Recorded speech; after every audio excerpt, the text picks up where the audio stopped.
being American is more than a pride we inherit. It's the path we step into and how we repair it. Good luck. Okay. This is Wilkerson's definition. Caste is the granting or withholding of respect, status, honor, attention, privileges, resources, benefit of the doubt, and human kindness to someone on the basis of their perceived rank or standing in the hierarchy.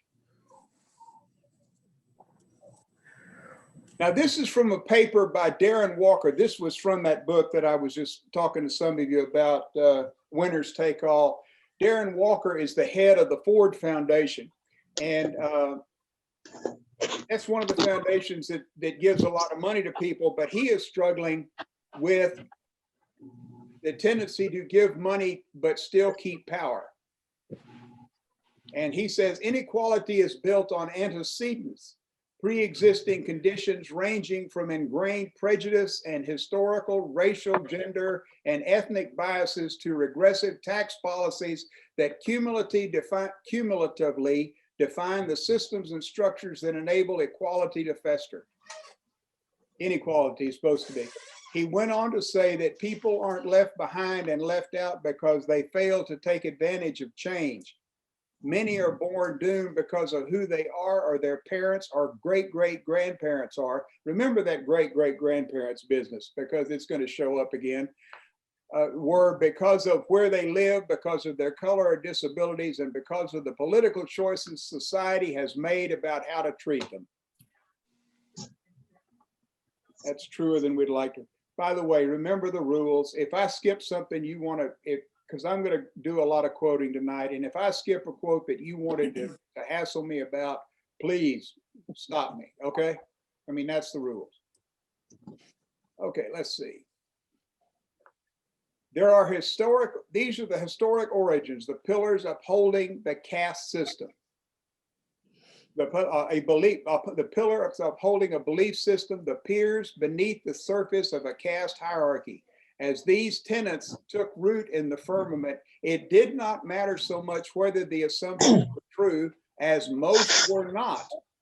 It mattered little that they were misperceptions or distortions of convenience, as long as people accepted them and gained a sense of order and means of justification for the cruelties to which they had grown accustomed. Inequalities that they took to be the laws of nature. Okay. Now, this is a quote from Henry Knox, who was Secretary of War in 1789. He's talking about Indians, but it's true about everything else. It has been conceived to be impracticable to civilize the Indians of North America. This opinion is probably more convenient than just.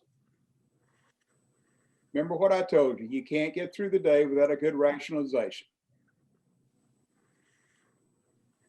Pillar number 1, divine will and the laws of nature. Okay, a story. I was at Duke Divinity School. I had to write a paper. This was back before Google, when you actually had to go to the library. Some of us will remember that distant time. Okay, I was down in the stacks and just by pure accident came across a book, pulled it down, looked at it. It was published in 1865. It was a 350-page defense of slavery on biblical basis. It proof texted like crazy. And I thought that at the time, I thought that was a weird, probably outlier that nobody else did. It turns out that was not the case, that was common practice. She says the United States and India would become respectively the oldest and largest democracies in human history, both built on caste systems undergirded by their reading of the sacred text of their cultures. Undergirded by the reading of the sacred text of their cultures.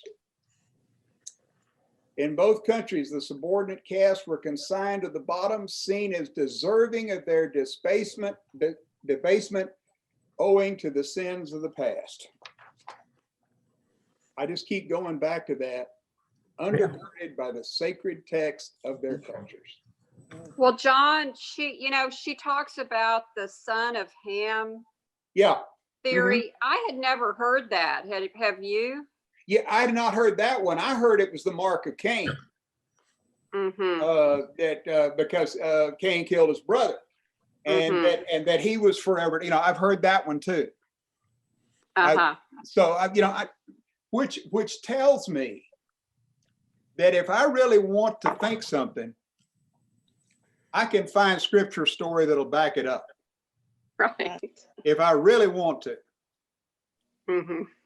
And both Hindus and Judeo-Christians have creation stories, that is to say, how things came to be, including the caste systems of each. These would be used to justify the treatment of those deemed to be lower classes, those they designated as heathens, and it also, by the way, justified their being in charge. Remember what I told you? Nobody starts a religion that says everybody's going to be saved but me. I mean, that's just the way it is. Now, this was today. This was on a tweet today. It was to Mina Harris, who is Kamala's niece, but a mom, lawyer, best-selling author, etc. She said, somebody wrote her back and said, your claim of being Hindu is false and irreligious. According to Agama Smith or whatever, and Shastras, you have to have a caste to be a Hindu. Your grandfather, father, and husband all are black, like MLK. You are untouchable. Do not interfere in our internal affairs. That was today.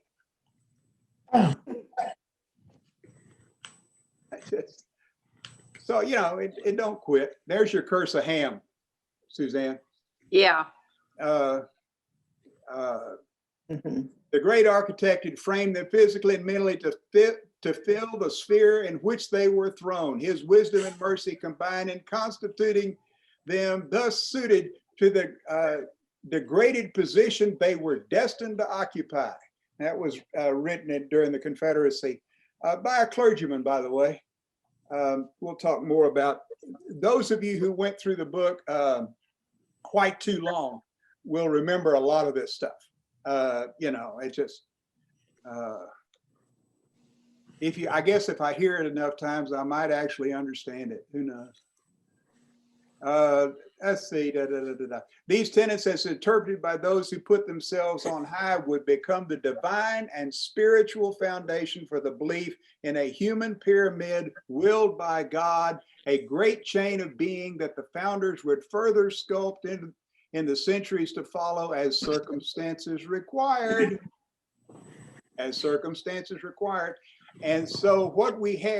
we have what could be called the first pillar of caste, divine will and the laws of nature, the first of the organizing principles inherent in any caste system. That's where it starts. Here's our rationalization. Look at the scriptures. That's the way God wants it. Who am I to question what God wants? Of course, it's helpful that it corresponds exactly with what I want, but that's probably not necessarily important. Okay, let's see. Are we ready to go to the next? Anything about that one before we go on? That's a tough one. Yes, I got a question here. Yeah. She only refers to 3 different, basically, societies that we're talking about here. She ignores a lot of the world, the Japanese, the Chinese, the Koreans, the Russians, the South Americans. These are all ignored. What type of caste systems do they have there? And why are not these incorporated in her analyses? I don't know. I can't say. I mean, I really don't know. I have a feeling, for one thing, the Indians are pretty clear that theirs is a caste system. That's where we get the original name. That's where we got the name. So that was the place. And I wonder if perhaps, and I'm just wondering, I wonder if perhaps what she's doing is using that as a structure to help the Indian caste system to help understand the American caste system. Now, are there other caste systems? More than likely. There certainly is a great division between rich and poor in the various countries of South America. There's no question. I mean, very rich and very poor. But why she goes no further than that, I don't know. I just don't know. Yeah, because this exists all the way through all the different societies of the world. Some are more organized though than others.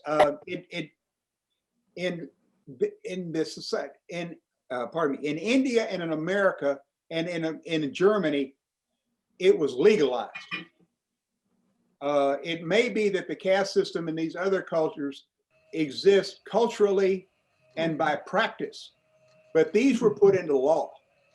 Well, they were put into law in England too, the feudal system. Well, there. probably so. And, Yeah.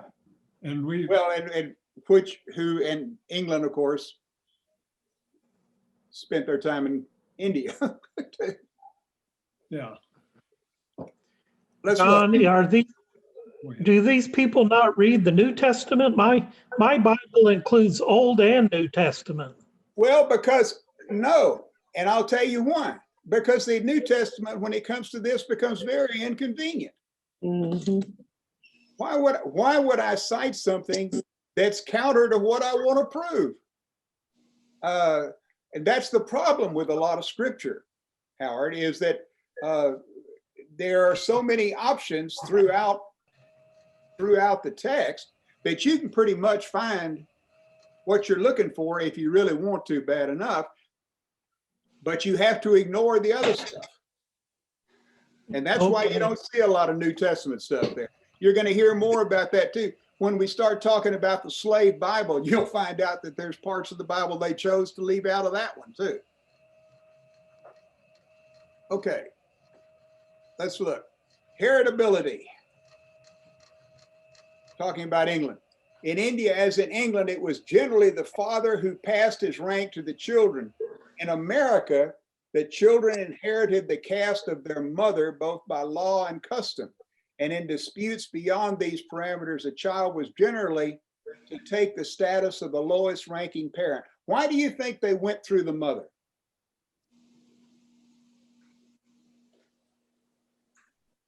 Well, it was very handy in slavery days. Sure. Well, because then, you know it is. do what? It's obvious the parentage of a child when you look at the mother. She's at least the mother of a child. Well, that's true. But the other side of it too is that if they owned the mother, they owned the child. Yeah. Right. And it was not an uncommon practice for slave owners to sell their children, their own children, because it wasn't their child, theoretically. It was the mother's child. And she was a slave. And as I said, the child was generally to take the status of the lower ranking parent.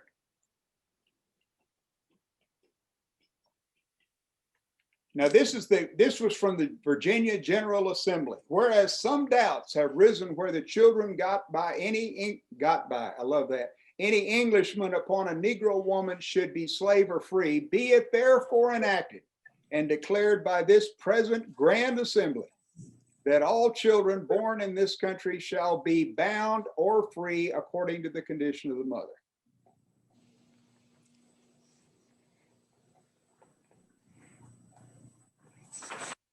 Okay, there's a difference between caste and class. We talked about this a little last time. And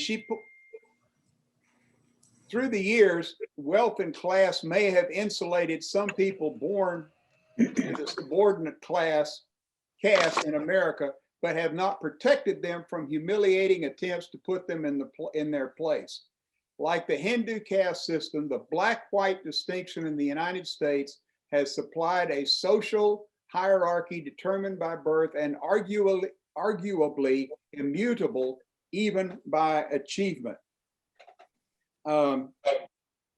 Several instances that one she talked about, I believe, or I've heard about, the actor Forrest Whitaker. Are you familiar with him? Okay. Yeah. He lives in New York. He's an actor in New York. He is known in New York. He's in a delicatessen in New York, and before they let him leave, they had to frisk him. They weren't frisking white people. When Bill Russell was playing for the Boston Celtics early on, and he was one of the first black players, they were playing in Atlanta. They had to spend the night. All the Celtic players stayed in one hotel except Bill Russell, who could not stay in the hotel because it was whites only. No matter how successful he was, he couldn't stay in the hotel.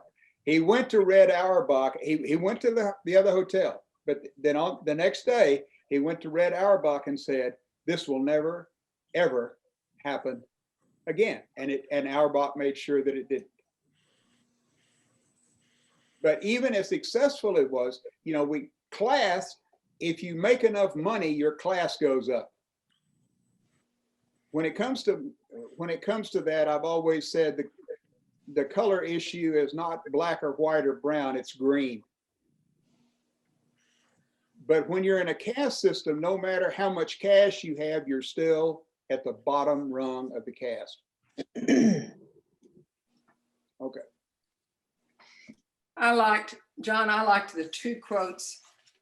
If it is the fixed nature of caste that distinguishes it from class, Yeah. if you can act your way out of it, then it is class, not caste. Yeah. Yeah. But if it's caste, you're there. Mm-hmm. And what makes that easy to determine? What caste you're in, whether you're black or white. I mean, that's the determining factor in that system. Okay, the third one is, had any of you ever heard the word endogamy before? No. I had to look up how to pronounce it and how to, you know, what it is. That was new to me. Restricting marriage to people of the same caste. In 1691, Virginia became the first colony to outlaw marriage between blacks and whites, a ban that the majority of states would take up for the next 3 centuries. What year was Loving that case? 54, 55. 54, 55? I'm guessing. But you know, within our lifetime, you know. Yep. By closing off legal family connection, it blocks the chance for empathy or a sense of shared destiny between the caste. In other words, if I can keep you separate, then it's easier for me to stay separate.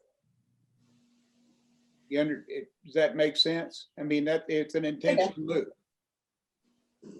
How do you think that all of these interracial marriages these days are affecting caste?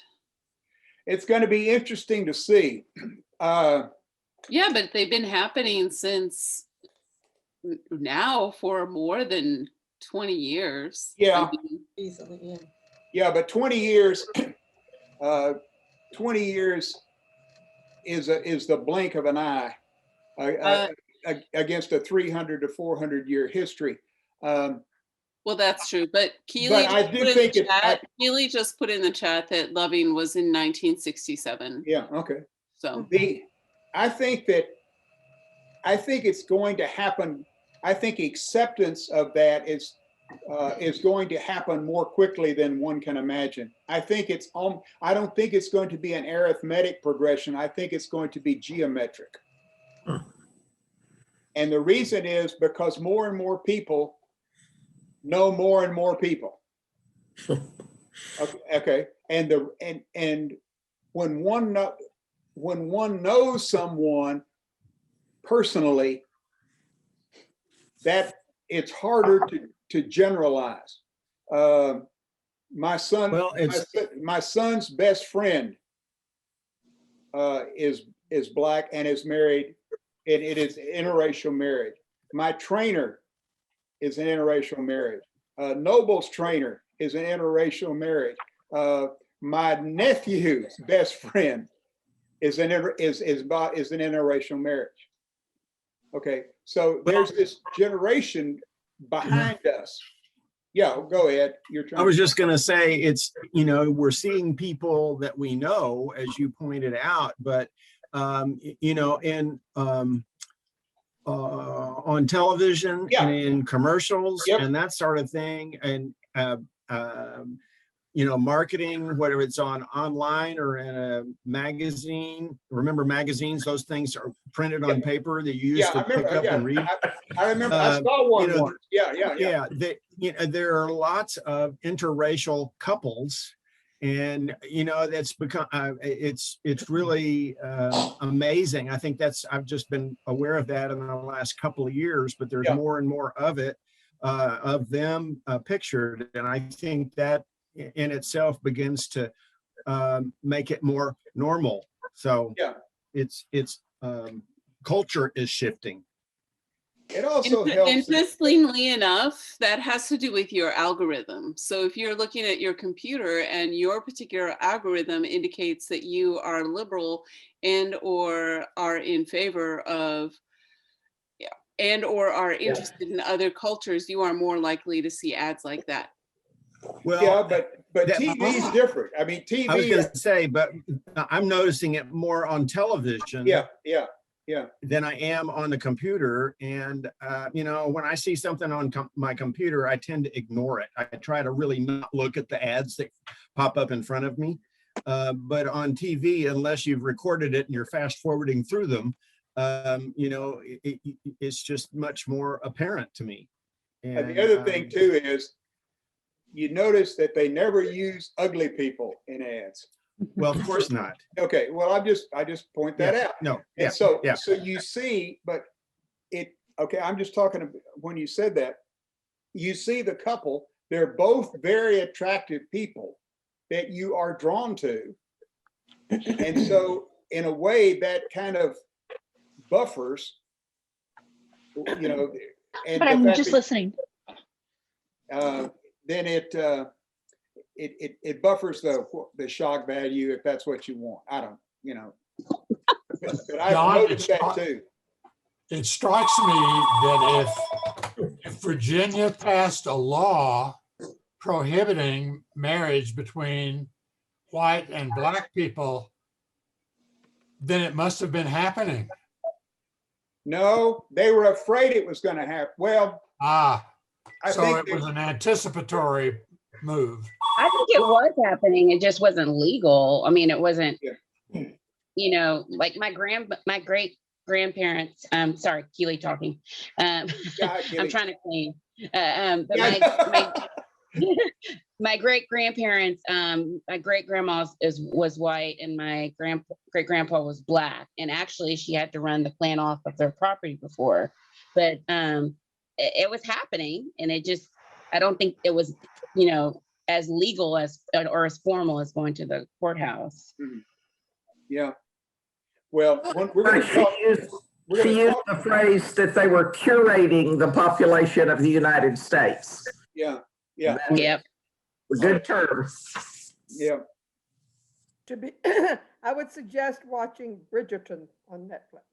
Yes. It's a little.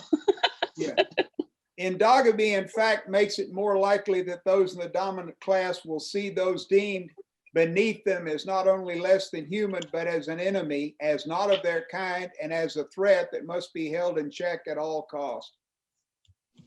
Well, they don't get married. Well, you don't let them. Well, but see. It's ironic, though, that there is absolutely no genetic basis for race. Right. Oh, there are no human beings on the planet that cannot marry each other and have children. Yep. So that means that you've got to come up with some other construct to produce a hierarchy.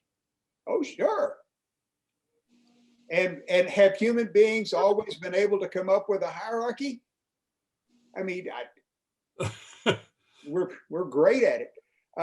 Let's see. The emerging caste system permitted the exploitation of the lowest caste, the exploitation, but not equality or even the appearance of equality, which is why endogamy, which confers an alliance between equals in the eyes of the law, was strictly policed, and rape of lower caste women was ignored. Mhm.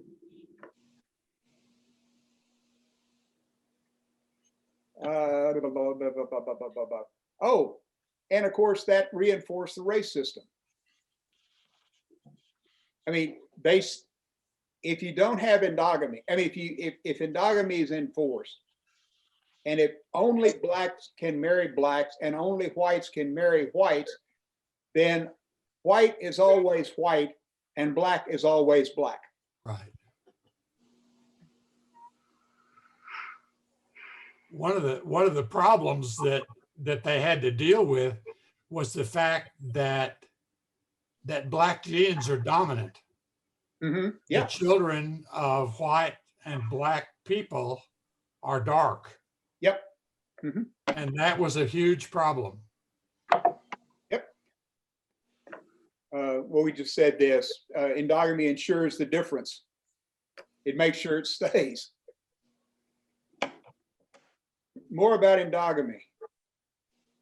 I'm sorry to be kind of rushing through. I just don't know. We've got a brutal one coming up pretty soon. Any more?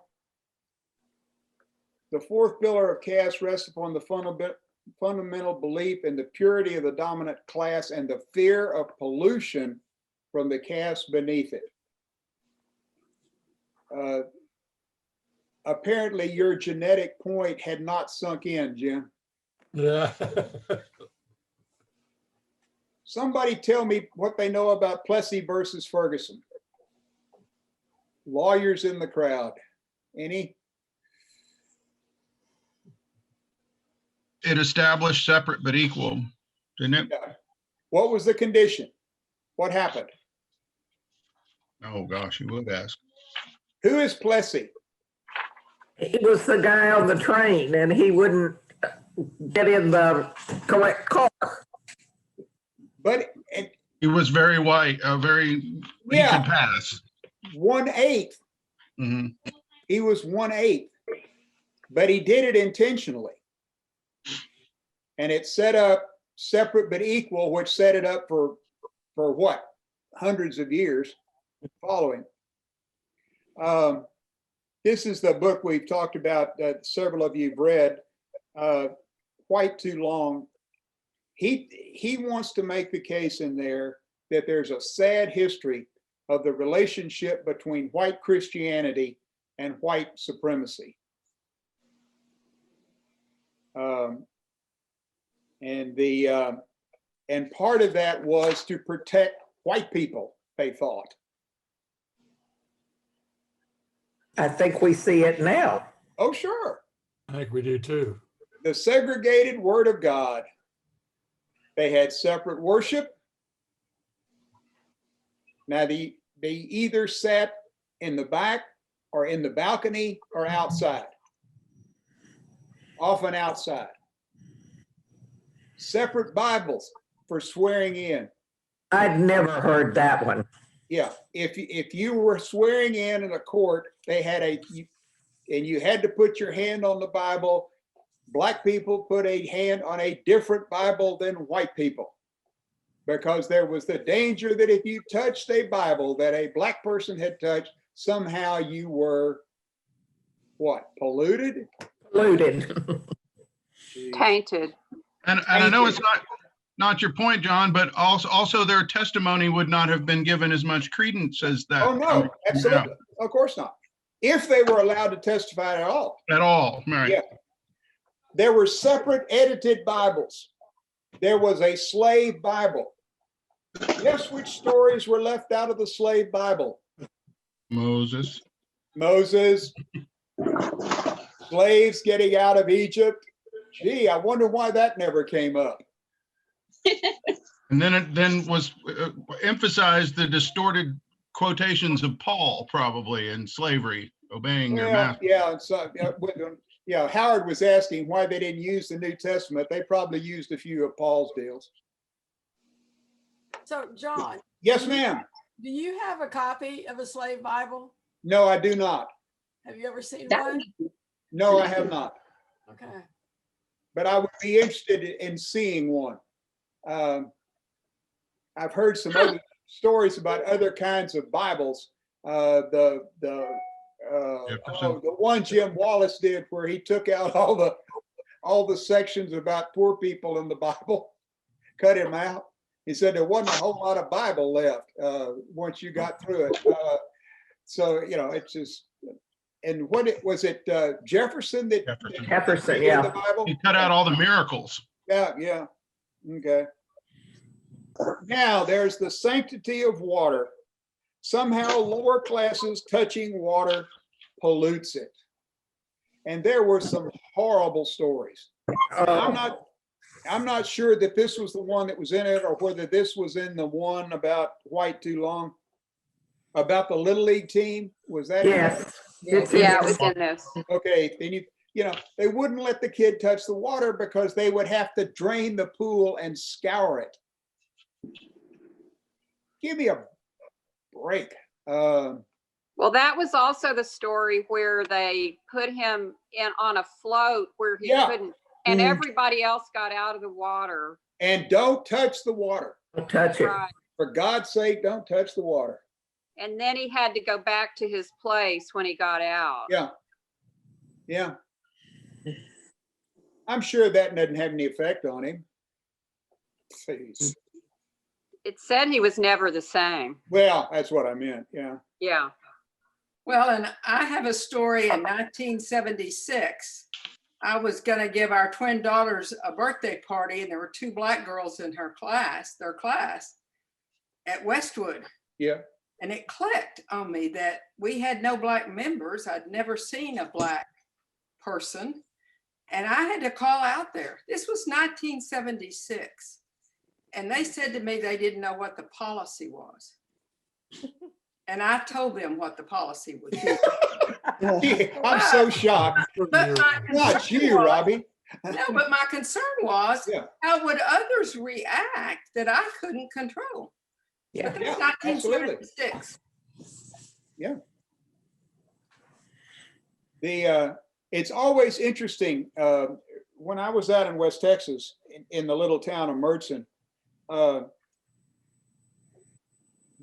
kids finally played a team from somewhere that had 1 Black player on it.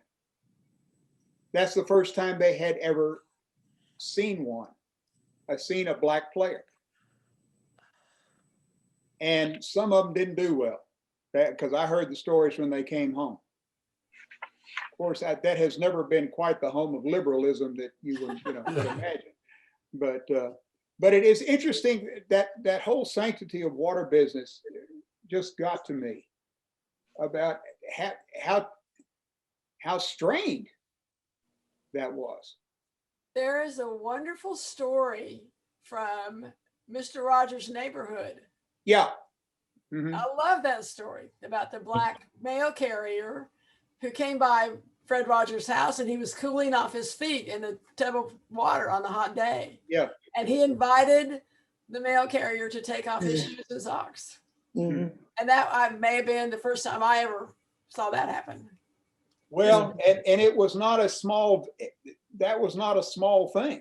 No, it wasn't. No. They caught an incredible amount of flack about that. Yeah, I'm sure. Yeah. The hierarchy of, yes, sir. In little towns like in East Texas, like us, when they were told they had to integrate the public pool, you know what they did? And They shut down the pool. They built a private club. Yeah. Oh, yeah. It was whites only. And that's how they got out of that. Yeah. Mm-hmm. Well, in Weslaco, there were a lot of private swim clubs that at this, and some of you've heard me say this before. I was oblivious to the fact that there were no Hispanics in our swim club. Any of them. I mean, and when I would visit somebody else's pool, quote unquote, and I never, ever noticed. That's what's scary. Yeah, I was right there with you, John. It's one thing just to be a mean SOB, pardon me. It's one thing to be that. It's another thing to be oblivious. Yeah. The hierarchy of trace amounts. They were worried a great deal about pure Anglo-Saxon blood that had to be protected, but that widened to European, but keeping blacks and other coloreds, quote unquote, beneath them to serve as their subordinates. You know, if they had the same blood, if they understood, as Jim said, that they were really all the same race, then it became harder and harder to justify their treatment of them as subordinates. So in a way, it becomes a defense mechanism to keep things the way they are and to keep from being uncomfortable about it. But surely there were smart people then that knew no one had pure blood. Well, yeah, but it's amazing what's the guy's name? It's amazing how hard it is for somebody to understand something that affects his pocketbook. And if I have an investment in the system as the way it is, and if it's going to cost me to cause any trouble with it, it's amazing what I can not notice. Right. Sad to say. The boundary of black in Louisiana as recently as 1983 was 1/32. Yeah.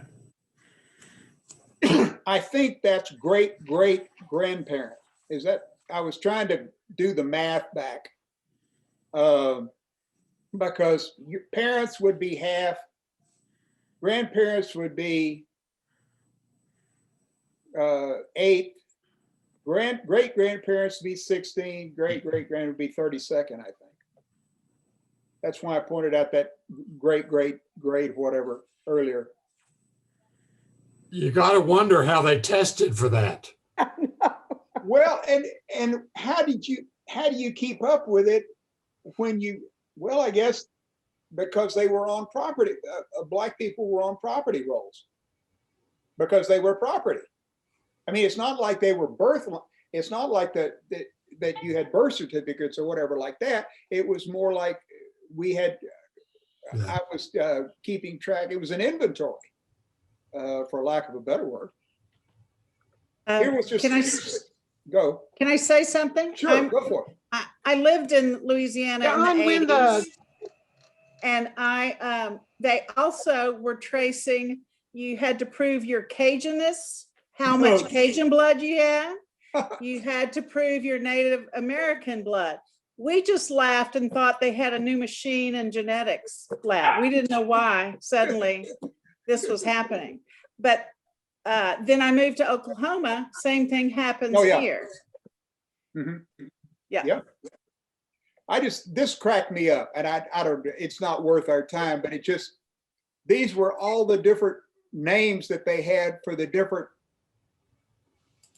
Oh, back up. I went too fast. I'm sorry. Let me do this. I'll back up. Where was I? Bang. Okay. Play sideshow. Okay.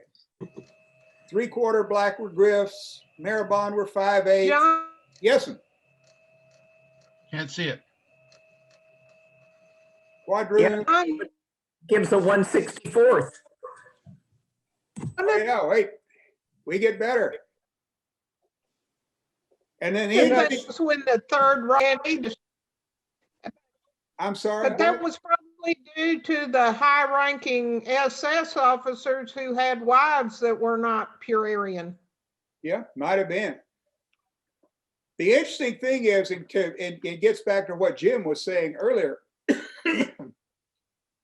what genetics are finding out was if you look at the American population today, there'd be a whole lot of people that would fall at least in that last three categories.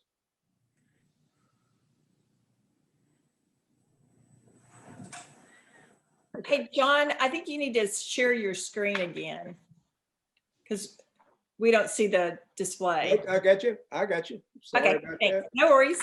No, I just put down that screwdriver. You know you can't handle machinery. There? There it is. Okay. The next one is the trials of the caste, not middle class, the middle caste. The race to get under the tent.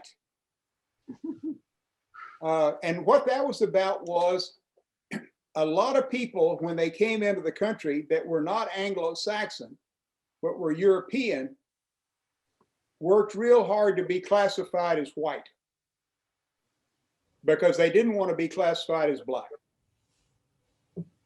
And there was one real interesting court case where this couple was charged with interracial marriage and they got off because the judge said, well, the wife is Sicilian, so she's obviously not white. Because that's where it was. It started off with Anglo-Saxon and then okay, well, maybe the Irish. And then, well, okay, maybe the Scots. Well, yeah, well, okay, maybe the Germans. Yeah, let's include the Italians.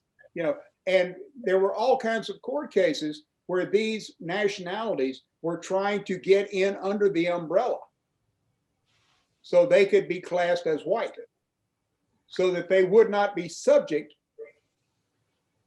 to the regulations as such, or the treatment that came with being black in the country at that time.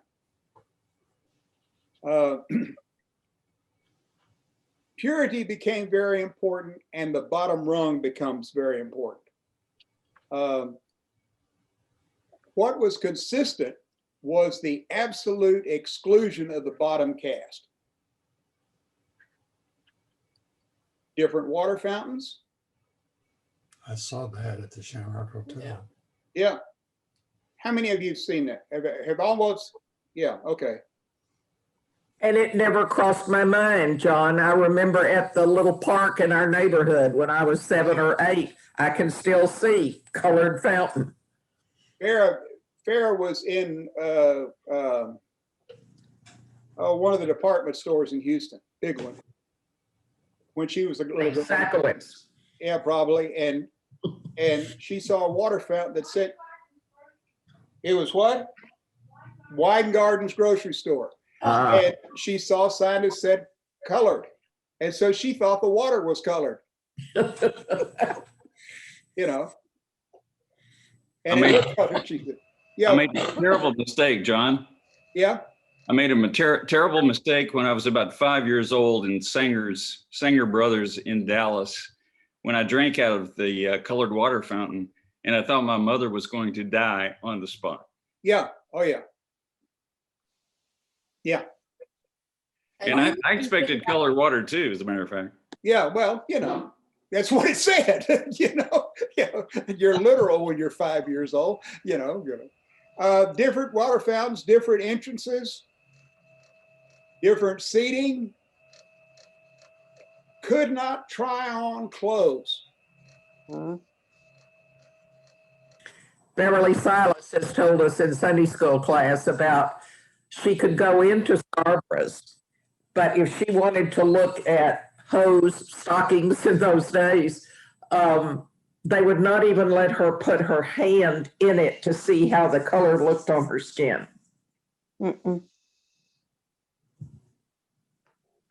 They could not be taught to read, because if you read, you might be more equal. Right. Could not attend public events like the circus, which was probably about the only real public event at the time. And John, do you remember that like certain fast food places like Dairy Queen had separate drive-through for colored? Oh, no, I never saw that. Oh, I did. They had that separate drive-through. God. You went to a fancy Dairy Queen if it had a drive-through. It did. And they Well, I had think Dairy Queen, it was one of those, it was either Prince's or Dairy Queen, one of those in Houston. And it had separate seats for colored. in Henderson Dairy Queen, they had to go to the back door. Oh my God. Oh. No, we were up from that. It was Houston, the big city. Yeah. Not far up, but you were up from that, huh? Yeah. You could not touch a white person. I think it was in here where the little girl made the mistake of touching a little girl, the white, and her mother. It was almost like, Leonard, what you were saying. Took her home and scrubbed her hand. Really? The guy that wrote White Too Long said he was probably 20 years old before he ever shook hands with a black person, because you were taught not to shake hands, because that communicated a certain amount of equality. Jeez. Sorry. My vocabulary starts to get cruder and cruder as we move along. I always understood that many of the slaves helped to I can't understand you, Howard. I'm sorry, the sound's not working well. Raise the white children. Yeah, it was all right. You couldn't touch anything unless you were a domestic. Yeah. If you were a domestic, then it was legal. Okay. I mean, you could raise the children, you could bathe the children, you could take care of you could dress the woman of the house. You could nurse the children. You could nurse the children. Yeah, nurse the children, absolutely. Fix all the meals. We had an exhibit one time at the museum, and it was very early photography. I mean, really early. And one that was there that was amazing to see, and it was in this gorgeous frame. It was the black woman holding the white child on her lap. Mm-hmm. Now, pictures were rare and hard to come by, and I always thought it was very interesting that it wasn't the mother and her child. Well, but see, the mother, what they wanted, what blacks were used for is to allow whites to have leisure. And raising children was work.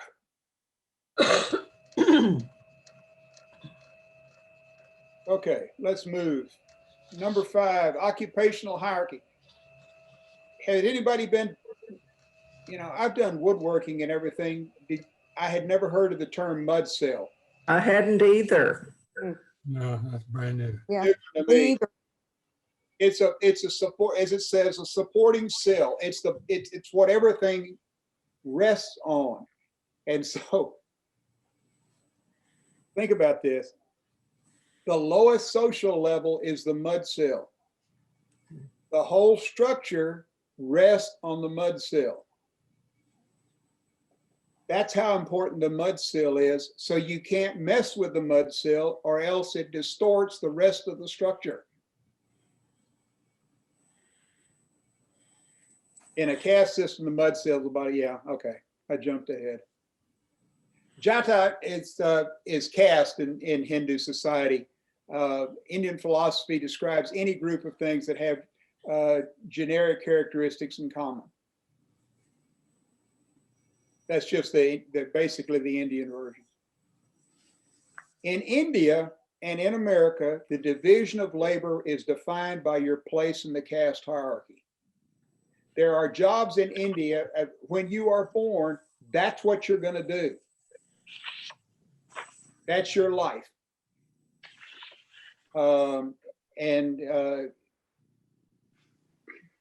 It's not challengeable, apparently.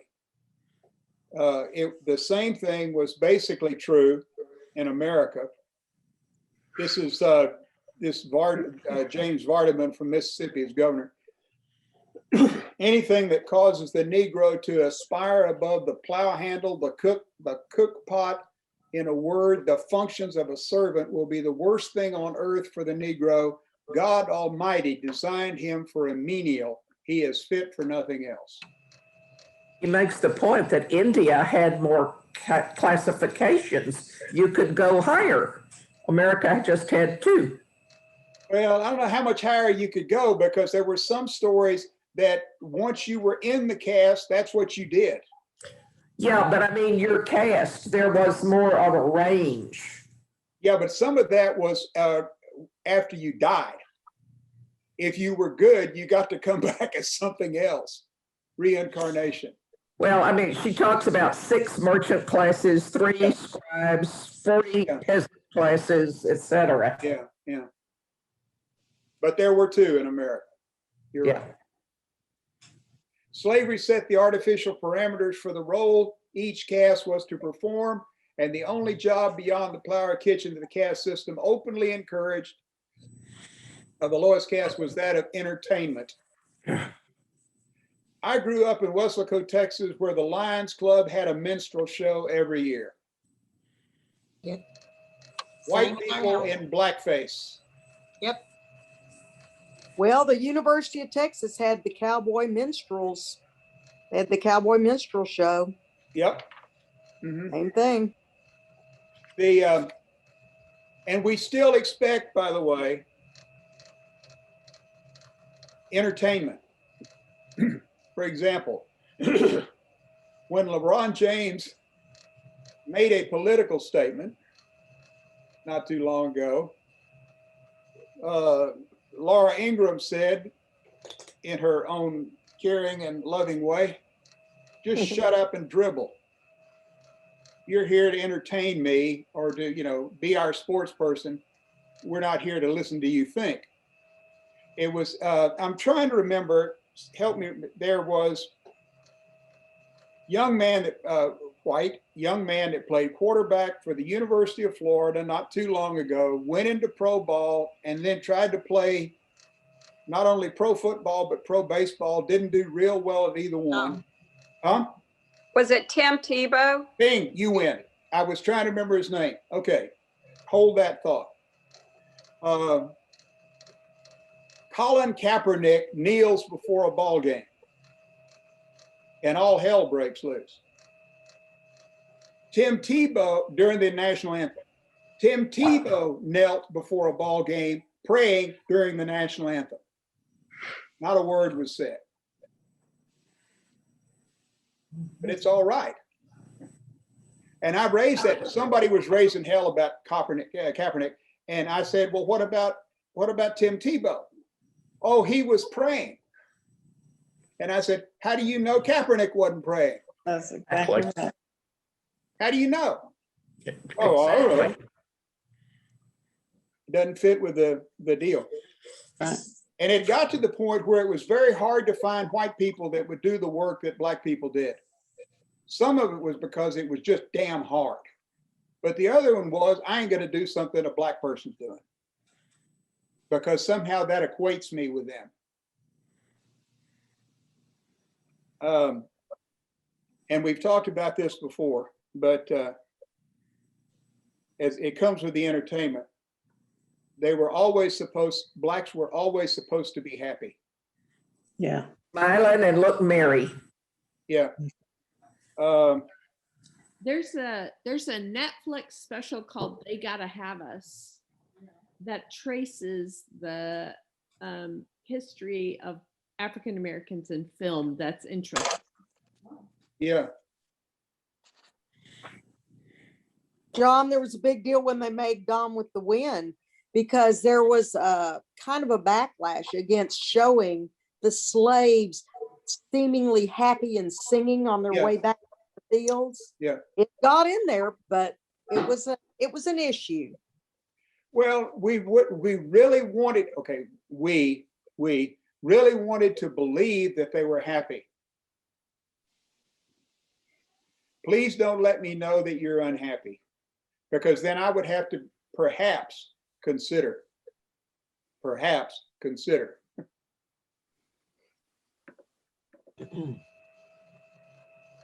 Every act, every gesture was calculated for the purpose of reminding the subordinate class in these otherwise unrelated caste systems of the dominant caste total reign over their very being. We are finally in charge, and don't you damn well forget it. That's William Goodell. Odd that the head of the NFL now, his last name's Goodell. Oh, wow. Try not to think about that too long. Okay. Dehumanization and stigma.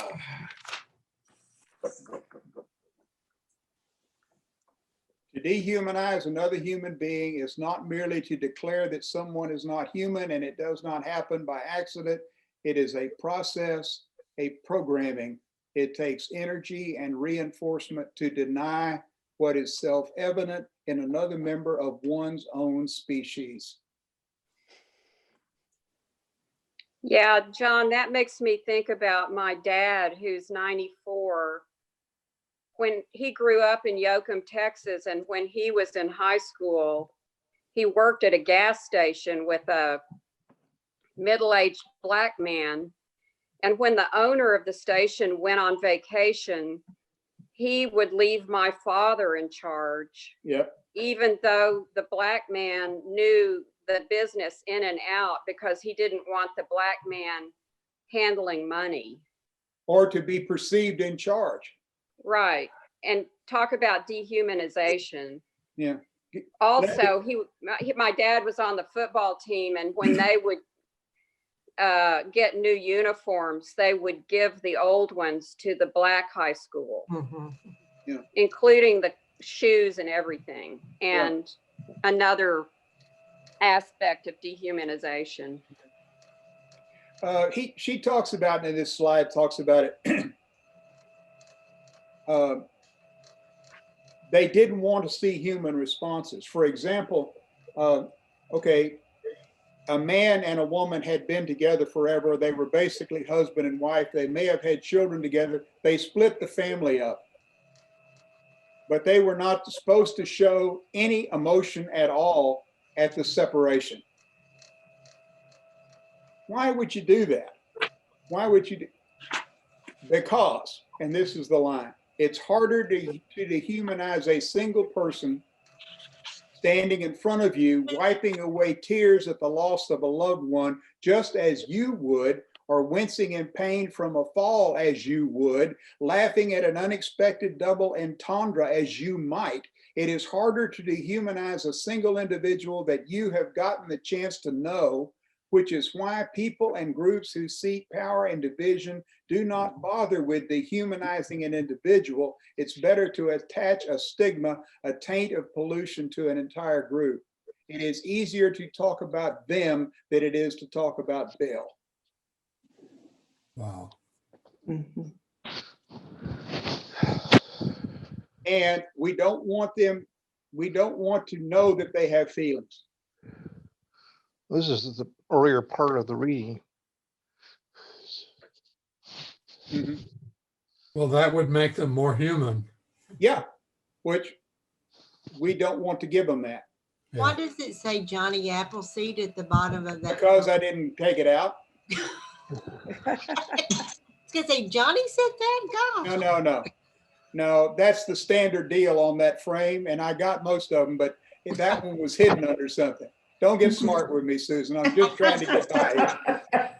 I'm observant. Yes, you are. I'm not, apparently. I love this. Dehumanization distances not only the out group for the in group, but those in the in group from their own humanity. There is a cost to inhumanity. I always like to think about it in terms, it puts a scab on your soul. You become, in your move to make them, view them as less human, you become less human.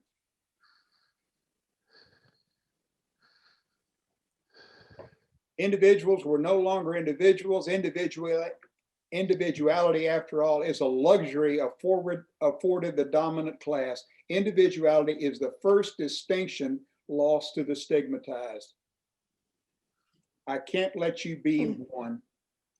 You're one of them.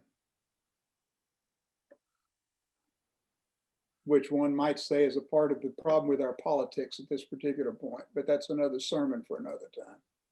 I feel like that's what we're doing when we say, when maybe I'm the only one who's ever done this, but in the past, well, you're not like those others.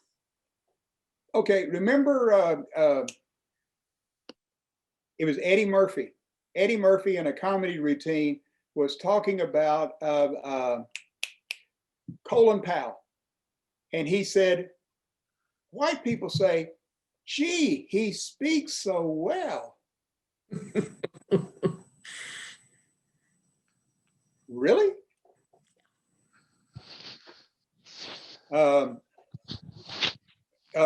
Goodell again points out that they got dealt with much more harshly for stuff that nobody else got messed with. Okay. Which is, I love the last line. He is under the control of the law, though unprotected by the law, and can know law only as an enemy. And was it that one of the books we talked about where white people tell their children, if you get lost, go to the policeman and he'll get you home. Black people said, if you get lost and you see a policeman, you hide. There's history there. Right. That was written in 1853, I noticed, but it's a 2021 reality. Yeah, oh yeah. Mm-hmm. Dehumanization is a joint creation of biology, culture, and the architecture of the human mind. The human story is filled with pain and tragedy, but among the horrors that we have perpetrated on one another, the persecution and attempted extermination of the Jewish people, the brutal enslavement of Africans, and the destruction of Native American civilizations in many respects are unparalleled.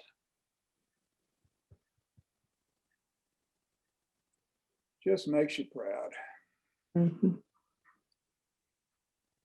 Mark Twain said, our Civil War was a blot on our history, but not as great a blot as the buying and selling of Negro souls.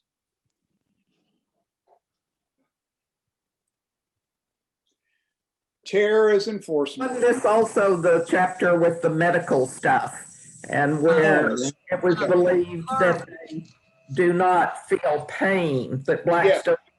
How can you watch someone in horrid pain and believe that, like these doctors that were doing this?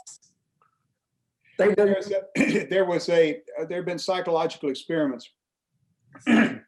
Yes. Where you tell people they're really not feeling it. Yeah.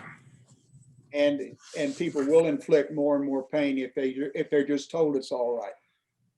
But wasn't that the test also, or somewhere in this, that even when they knew it was, they did it worse? Yeah. Oh yeah.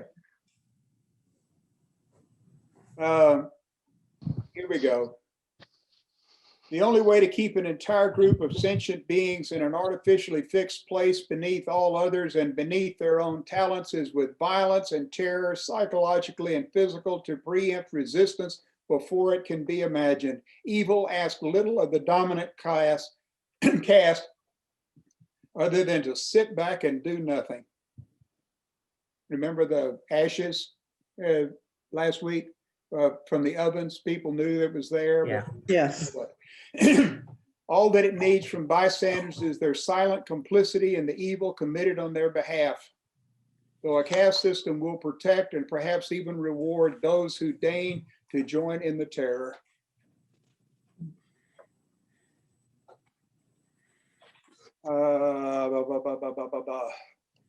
More important, misinterpret violence as merely damage to one's property, presumably rare and against the interest of the owner. Well, they can't be beating them up too bad. I mean, it's their property. They got to work for them. When it was actually a terror mechanism that was part of the regular maintenance of an unnatural institution, part of the calculus of American slavery.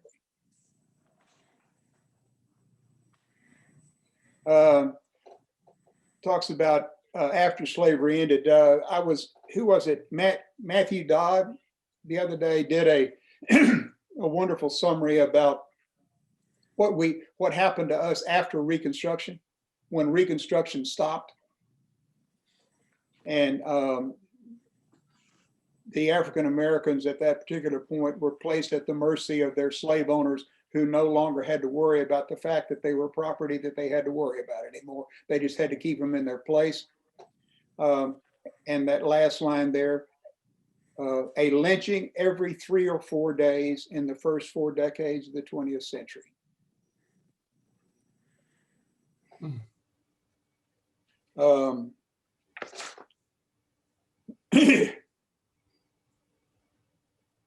Let's see. In the 20th century, African Americans were burned alive at the stake. 17-year-old Jesse Washington was burned at the stake in Waco, Texas in 1916 before a crowd of thousands, just up the road of peace.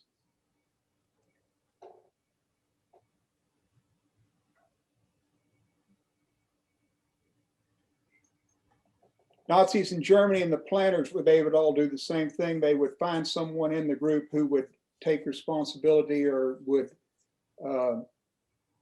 control and elevate. They can control the crowd, and so they would elevate them and use them to find out about. They were the stool pigeons, more or less, for anything that was going on. Okay. Anything more on that? I found that whole section to be just incredibly painful to me. I couldn't. John, it reminded me of one of my favorite quotes. The only thing for the necessary for the triumph of evil is for good men to do nothing. Mm-hmm. Yep.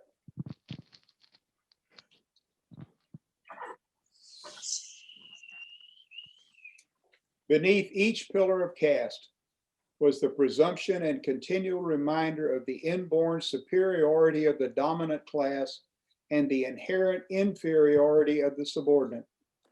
It was not enough that the designated groups be separated for reasons of pollution, or that they could not intermarry, or that the lowest people suffered due to some religious curse, but that it must be understood in every interaction that one group was superior and inherently deserving of the best in a given society, and that those who were deemed lowest were deserving of their plight. It's not my fault. It's what God wanted for you.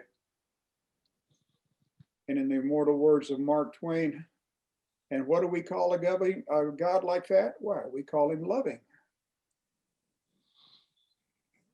This one cracked me up. The South Carolina Negro Code of 1735. They were banned from wearing any sort of garment or apparel whatsoever, finer, other, or of greater value than Negro cloth. I had to look up this stuff, and there's not even Google knows some of these cloths. I think it was Osna Briggs. I looked at it, they don't have it. Or if I spelled it right, the cheapest, roughest fabrics available to the colony. 200 years later, the spirit of that law was still enforced as African American soldiers were set upon and killed for wearing their army uniforms. What?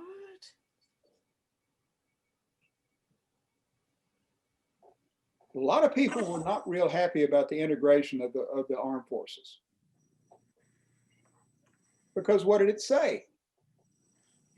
About equality.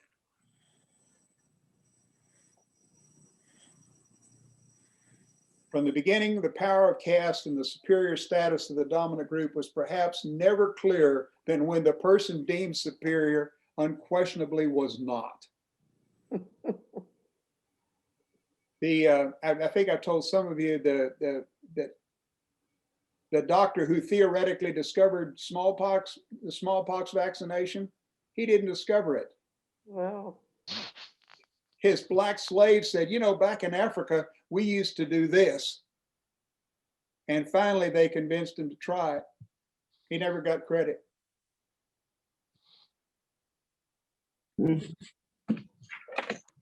Special form of human abuse that everyone in a particular group, regardless of intellect, morality, ethics, or humanness, was automatically accorded control over everyone in another group, regardless of their gifts. Why am I in charge? Because I'm white.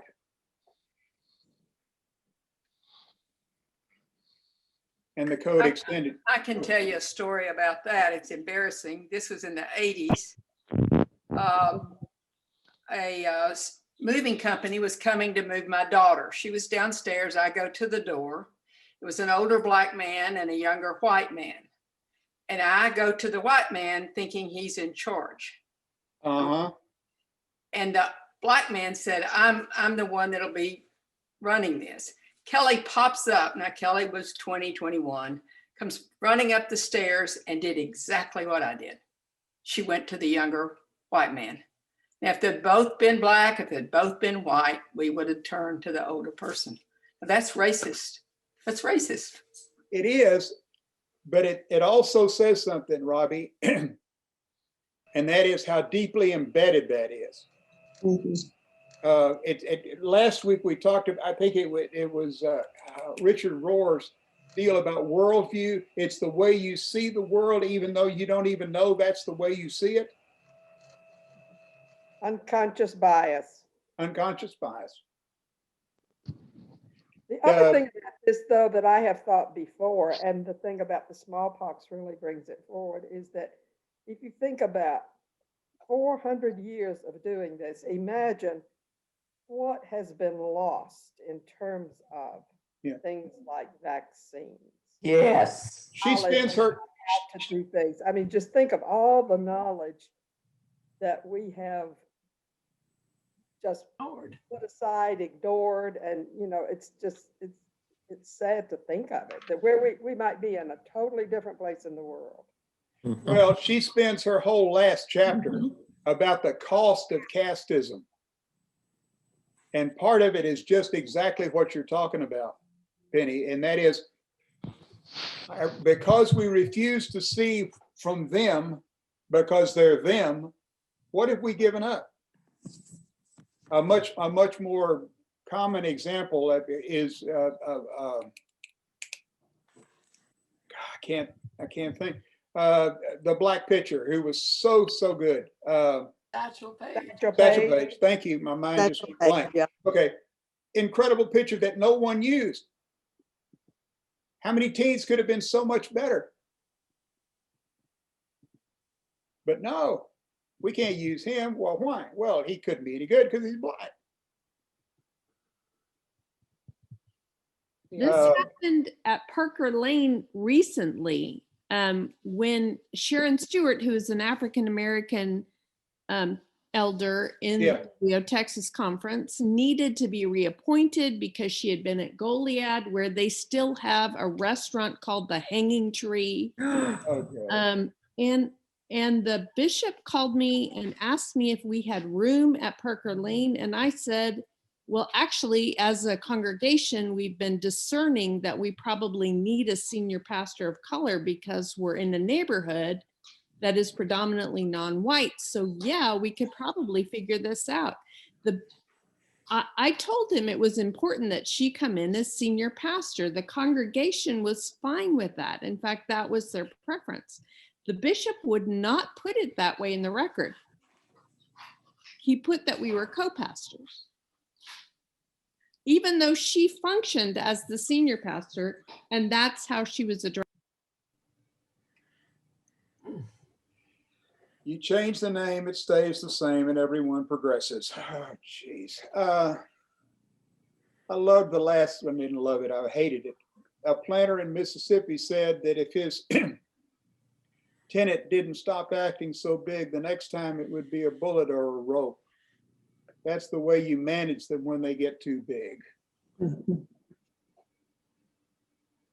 1948, my brother was born in 1948, a Black tenant farmer in Louis, Mississippi was severely beaten by two whites because he asked for a receipt after paying his water bill. You're messing with me. This is two last things. The laws and protocols kept them both apart and low. The greater the chasm, the easier to distance and degrade, the easier to justify any injustice or depravity. The human meaning of caste for those who live in its power and vulnerability,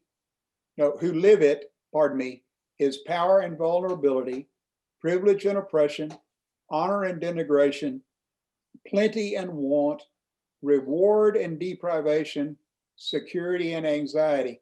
A description of caste which fails to convey this as a travesty.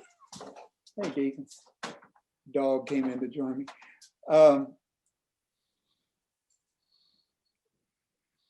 That's what that's all about.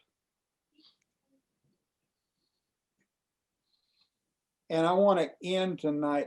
I'll give us a chance. Anything else we want to talk about before we close? I wanted to say something. Go. Symbolism, signs, all of that. I thought it was so important, and I cried when I heard about it. The black race car driver, I don't care nothing about that. Yeah. When that noose was hanging there, I thought it was very obvious. My white privileged friends thought it was just a whole made up thing. And those of us who are Southerners, I would say, recognize what it means. I mean, it's a fear tactic, period. Sure. I was very proud of whatever it took to get the whole, what is it? It's not NASCAR. What is that? NASCAR. It was NASCAR. NASCAR. That they came together for him because of that. Sure. Well, but see, there's the interesting thing about that, Gloria, is why? I mean, they knew him. I mean, it was easy for the friends you were talking about or the acquaintance you were talking about to. That would be Laura Ingram and the gang. Yeah. Yeah, well, push him aside because they don't know him. Well, these guys race with him all the time, and so it's one of those deals where, wait a minute, it's not them, they're picking on our buddy. Yeah. Okay. Yeah. Anything else? Because I want to close with this one story. And you've read it, but I have to read it again because the public school district in Columbus, Ohio, decided to hold an essay contest challenging students to consider the question, what to do with Hitler after the war. It was the spring of 1944, the same year that a black boy was forced to jump to his death in front of his stricken father over a Christmas card the boy had sent to a white girl at work. In that atmosphere, a 16-year-old African-American girl thought about what should befall Hitler. She won the essay contest with a simple sentence: put him in a black skin and let him live the rest of his life in America.